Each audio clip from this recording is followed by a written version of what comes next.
Les chefs d'État et de gouvernement de l'Union européenne se retrouvent à Bruxelles pour un sommet de 2 jours.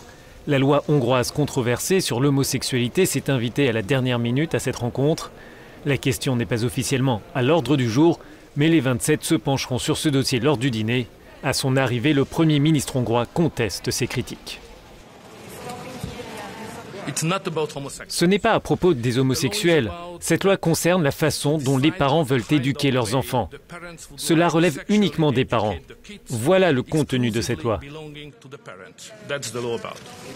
Dans une lettre publique, 17 États membres demandent à l'Union de poursuivre la lutte contre les discriminations à l'encontre de la communauté LGBT. Le sommet européen doit se consacrer en grande partie aux relations internationales et en particulier sur les liens avec la Turquie et la Russie. Le projet franco-allemand d'organiser des rencontres avec le président russe Vladimir Poutine ne convainc pas tous les dirigeants. Mon inquiétude en tant que Premier ministre letton est que si l'on veut ouvrir un dialogue avec la Russie, il faut alors être certain que nous obtenions des gestes de la part de la Russie.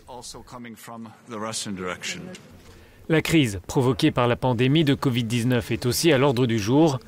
Les 27 devraient se féliciter de la réouverture des frontières grâce au certificat Covid numérique. Mais certaines capitales comme Berlin demandent plus de contrôle concernant les nouveaux variants. Nous sommes inquiets à propos du variant Delta.